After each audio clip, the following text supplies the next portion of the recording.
Okay, so by the end of it, it's just a whole crap load of pads. Do you feel this? 'Cause I'm feeling you. Do you feel it too? Do you feel it? I just recorded so much of this video on my phone, and then my phone died. So that sucks. Take two. So this is something new I have never done before because I couldn't with the other songs that I've released because I didn't create them. But because I've created all of the 4-letter word project right here in this room by myself, I thought I would kind of talk through how I created them and like the little things that I think are cool production-wise that are tucked away in the song and kind of just break it down a little bit. First of all, with the 4-letter word project, stage 1 was the only song that I hadn't written at the time that I decided to do the project and I had the idea for it. So stages 2 to 5, is that right? 2, 3, 4, 5. Yeah. Stages 2 to 5, I had already written as standalone songs, just, you know, when I was inspired to do so. And then decided each of these songs fit the purpose of the project. And that's kind of how I came up with the project, because I realized that these 4 songs together actually told the story of a relationship and kind of the cycle of falling in love, which is what the 4-letter word project is about. Except I didn't have the first part of that cycle. I didn't have the part where you meet the person.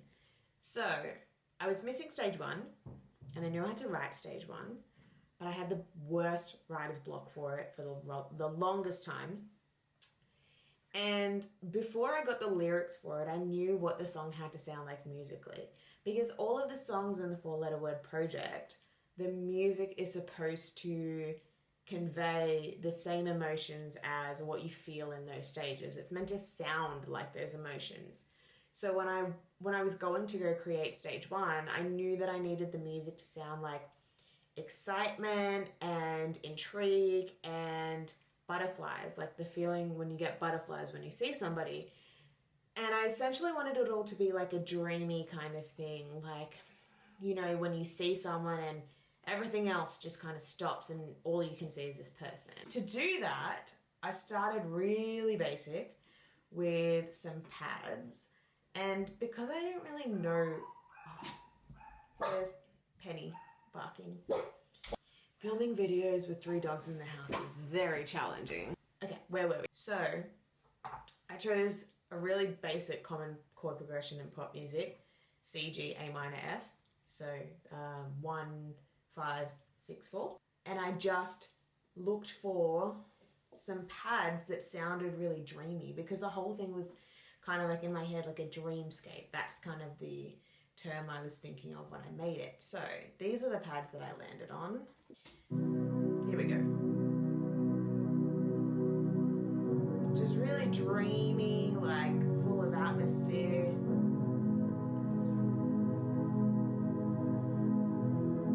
So you can see it's just a basic 4-chord progression to start us off. And yeah, I was looking for some dreamy pads and just to lay down, that was the start of it, did the job. The other thing that I knew I wanted is I wanted some sort of like cute melody, like a really cute sounding, sweet, really quick kind of moving melody. And I landed on, let's take out those pads now, this glockenspiel, which I think is really cute.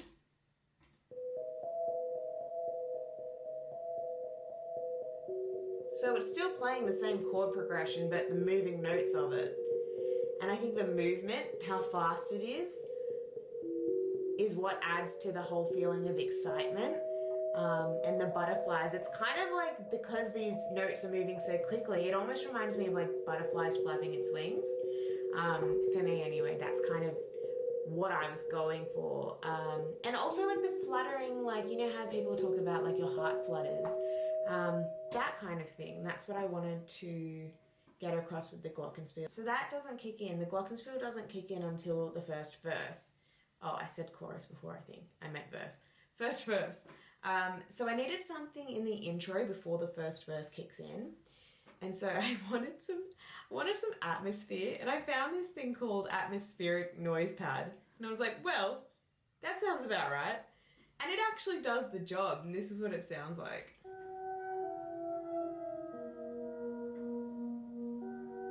Again, just moving notes in the same chord progressions, but instead of going up like the glockenspiel does, this one goes down until the end, it comes back up.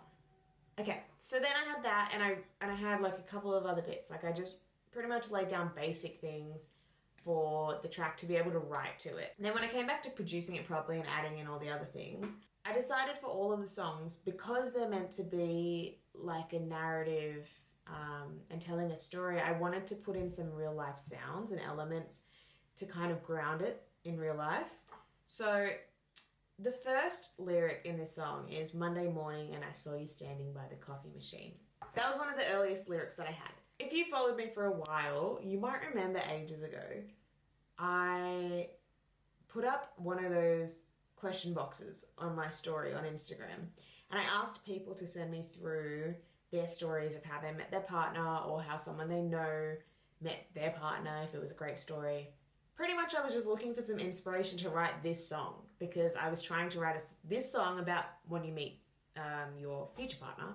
Don't know at the time, I guess, but when you meet your partner.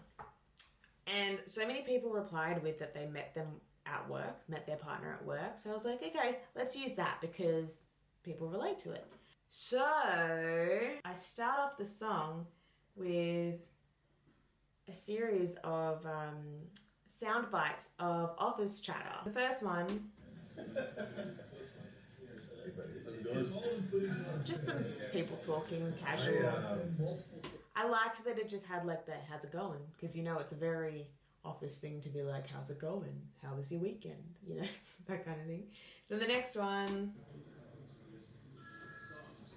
some general chatter, but I liked the telephone in the background, the phone ringing in the background of that. And there's really faint typing. And then the third one, again, some more chatter. But I liked that there was a female voice, and I liked that she said San Diego was really nice. Like that is such typical small talk to have at work. Yeah, my weekend was great. I went to San Diego. San Diego was really nice, you know. I liked that. And then the last one, just to emphasize more what I liked in the second soundbite, keyboard typing.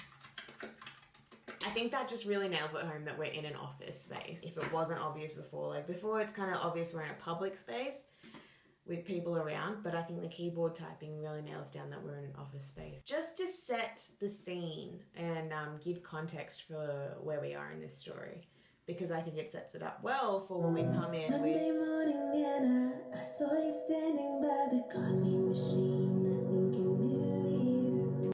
Now, a couple of things that I think are cool in this. One thing, an idea that I had pretty early on, was I wanted to have like gasps in it, like, and it's pretty obvious when it gets to the end of the bridge and they're soloed, but it actually comes in the second chorus. So if you have a listen here, I don't think I've ever my bad, second verse. seen those colors before. Your eyes could put the starry night to shame for sure. And I wonder if you let me study them more. So it's actually mixed in with the shakers, like this. You can hear it more there because I've soloed those two. So this is them by themselves.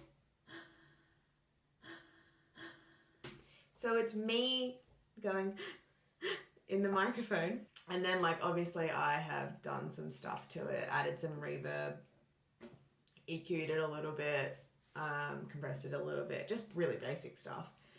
But I mixed it in with the shakers because I found that if I didn't, it was just too stark. Like, If you let me study them more.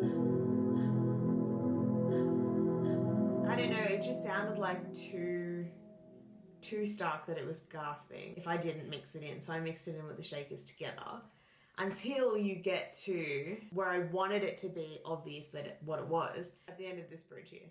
Do you feel it? I've been down this road 1,000 times. Yeah, so that's where I wanted it to stand out. And I really liked that about it. Now, the other thing that I really liked in this was the harmony stacks. So these ones. In the chorus. Too high. Those ones. And also in the bridge over here. Do you feel this? 'Cause I'm feeling you. Do you feel it too? Do you feel it? I love those. I love the bridge ones particularly.